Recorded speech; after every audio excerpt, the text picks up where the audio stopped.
تو آپ لوگوں سے دعائیں اس انداز میں بھی کروا سکتے ہیں. یہ سلام ایک دعا ہے، آپ لے لیں، لوگوں سے دعا لے لیں تو برکت بھی لے لیں، رحمت بھی لے لیں، دعائیں لے لیں. تو آپ چلتے پھرتے اگر 50 بندے سے دن میں دعائیں لے لیتے ہیں، سوچیں اللہ پاک آپ کی کتنی مصیبتیں ٹال دے گا، آپ کی کتنی پریشانیاں دور ہو جائیں گی. 50-100 لوگ روزانہ آپ کو دعائیں دے رہے ہیں، کوئی نارمل بات نہیں ہے، یہ بڑی برکت والی بات ہے، بڑی رحمت والی، بڑی راز کی بات بتا رہا ہوں آپ کو.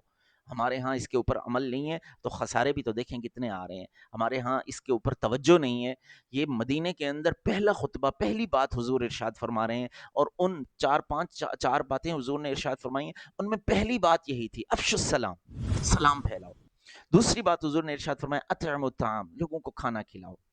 تو یاد رکھیں لوگوں کو کھانا کھلانا، انسانوں کو بھی کھلائیں، مخلوق خدا چیونٹیاں ہیں، پرندے ہیں، تو آپ کے پاس میں کوئی بلیاں ہیں، کتے آپ کے پڑوس میں کوئی رہتے ہیں، کھانا کھلاتے چلے جائیں. جو لقمہ جائے گا نا کسی کے منہ میں، یا کوئی دانہ جائے گا کسی کے منہ میں، یا کوئی پانی جائے گا کسی کے منہ میں، ہو سکتا ہے کوئی ایک جانور بھی، کسی ایک جانور یا کسی ایک انسان کے منہ میں لقمہ دینے کی وجہ سے اللہ پاک آپ کی بخشش فرما دے.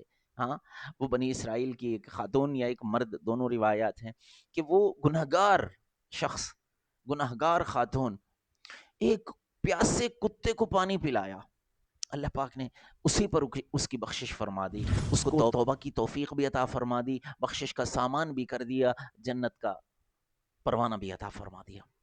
تو کیا وجہ ہے کہ ہم محبوب کریم صلی اللہ علیہ وسلم کے امتی ہو کر جنت کے پروانے نہیں لے سکتے؟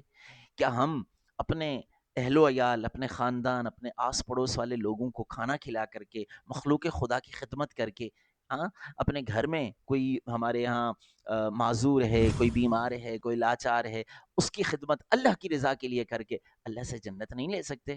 اپنی ماں کی خدمت کر کے اللہ سے جنت نہیں لے سکتے؟ اپنے والد محترم بیمار ہیں، علیل ہیں، چچا علیل ہیں، تایا علیل ہیں، ماموں علیل ہیں، خالو علیل ہیں، ساس سسر علیل ہیں، ان کی خدمت کر کے، ان کی وجہ سے، وہ بھی تو مخلوق خدا ہے نا. ایک کتے کو پانی پلانے کی وجہ سے جو کائنات کا رب جنت دے سکتا ہے، کیا انسانوں کی خدمت پہ آپ کو کچھ نہیں دے گا؟ بہت کچھ دے گا، بہت کچھ دے گا.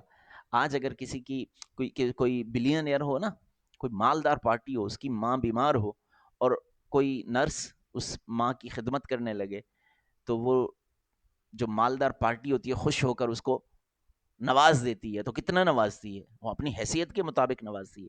لیکن اگر مخلوق خدا کے ساتھ آپ رحم کریں گے، مہربانی سے پیش آئیں گے، ان کی خدمت کریں گے، ان کو کھلائیں پلائیں گے، ان کی ضرورتوں کو پورا کریں گے، تو کائنات کا رب، میرے محبوب صلی اللہ علیہ وسلم نے حدیث پاک میں حضور نے فرمایا الخلق کلہم عیال اللہ، یہ ساری مخلوق جو ہے نا، یہ اللہ کی عیال ہے. جی ہاں، اللہ کی مخلوق اللہ کو بہت پیاری ہے. آپ اس کی مخلوق میں سے کسی ایک کی بھی خدمت کرتے ہیں نا، اللہ کو بڑی پسند آتی ہے. آپ اس کو کھلا پلا کر کے، اس کی ضرورت کو پورا کر کے، اس کے لیے آسانی پیدا کر کے جو بھی خیر کا کام کریں گے نا، آپ کے رب کو بڑا بھائے گا. اور جب اللہ کو بھا جائے گا نا، اس پر جو عطا فرمائے گا نا، وہ سب سے عظیم الشان انعام، وہ جو عطا فرماتا ہے، وہ دنیا کی تو بہتریاں، خیر، بھلائیاں عطا ہی فرما دیتا ہے، جنت بھی عطا فرما دیتا ہے. ٹھیک ہے. تو دوسرا کام حضور نے فرمایا اطعم الطعام.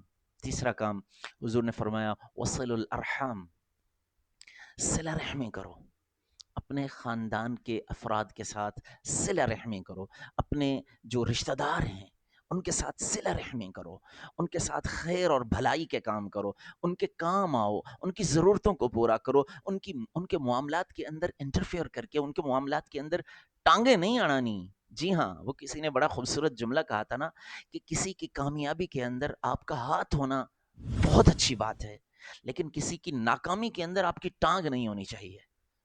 ٹھیک ہے نا، ٹانگ نہیں اڑانی، کسی کے کام آنا ہے، کسی کو تھپکی دے دینی ہے، کسی کے لیے دعا کر دینی ہے، کسی کو حوصلہ دے دینا ہے، کسی کی مشکل ٹال دینی ہے، کسی کا بند دروازہ کھول دینا ہے، کوئی اچھی سی سفارش، نیک سفارش، بہترین سفارشات ہوتی ہیں، کر دینی چاہیے. یہ سارے کام میں، اگر ٹائم ہوتا تو میں آپ کو اگلی ویڈیو میں شاید بتاؤں کہ حضور اکرم صلی اللہ تعالی علیہ وسلم کی یہ سفارش کرنا بھی حضور کی سنت ہے صلی اللہ تعالی علیہ وسلم.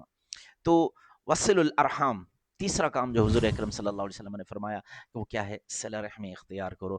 چوتھا کام حضور نے فرمایا وصلوا والناس نیام، رات کو جب سب لوگ سو رہے ہو نا، اس وقت نماز پڑھ لیا کرو، یعنی تہجد، نماز فرض نماز تو پڑھنی ہی پڑھنی ہے، لیکن جب سب لوگ سو رہے ہوں اس وقت ذرا لمبا سجدہ کر لیا کرو، اس وقت اپنے رب کی بارگاہ میں حاضری لگا لیا کرو، اور پھر دیکھو آپ کی جو رکاوٹیں ہیں آپ کی زندگی کے اندر، جو پریشانیاں ہیں وہ کیسے ٹلتی ہیں، وہ کیسے ختم ہوتی ہیں، اور جو انعام ملے گا اس کے اوپر، یہ 4 کام کر لو۔ حضور اکرم صلی اللہ علیہ وسلم نے فرمایا تدخل الجنت بسلام، کہ جنت میں سلامتی کے ساتھ داخل ہو جاؤ، جنت میں سلامتی کے ساتھ داخل ہو جاؤ۔ اللہ اکبر۔